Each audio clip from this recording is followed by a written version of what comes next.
On my wedding night, I carried my disabled husband to the bed, but we ended up falling together, tangled on the floor, and in that exact second, I ran into a truth that froze my spine. A chill ran through me, and I was completely paralyzed. My name is Dela. I am 24 years old. Ever since I was a child, my mother never stopped repeating one sentence to me. A woman who marries a poor man is condemned to live in misery. Whether you love him or not doesn't matter. What matters is whether he can give you a good life. I used to think she was exaggerating, until the day she literally traded my life to cover my father's debts.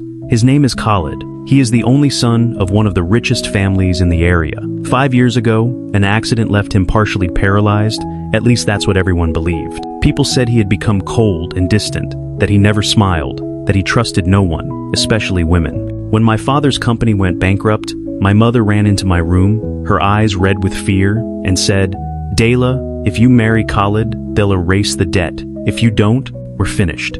She squeezed my hand tightly and begged, "Please, daughter, do it for the family." That's how I walked down an aisle filled with roses toward a man I didn't know and didn't love. That night, the silence between us crushed my chest. Even breathing scared me. When I entered the bedroom, he was standing by the window, looking at the moon, the light outlining his jaw and broad shoulders.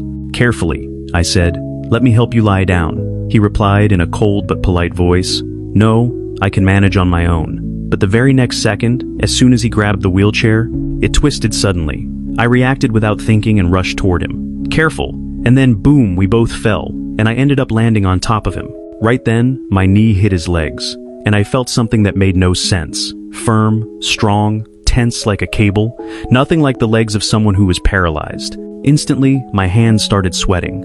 My head tightened as if someone had poured icy water down my neck, and with my throat clenched, I barely managed to say, You can walk." He stayed silent for a long moment, then carefully helped me up and stood in front of me, steady, upright, calm in a way that was terrifying, and said, "So you figured it out." My ears were ringing, everything was spinning, and with a trembling voice I blurted out, "You've been pretending to be disabled all this time?"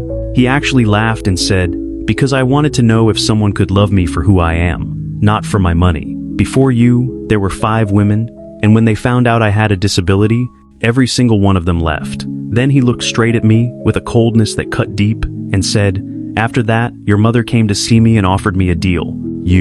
In exchange for erasing your father's debt. I accepted. I wanted to see if you were different." In that moment, it felt like my chest had been torn open. It hurt, and I felt completely empty. That night, he didn't say another word. He turned around and went to sleep, and I stayed sitting there until dawn, crying, soaking my wedding dress with tears.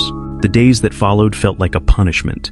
Khalid barely spoke, worked with the door closed, ate alone, and slept in another room. But as the days went by, I began to notice something even stranger and even more cruel.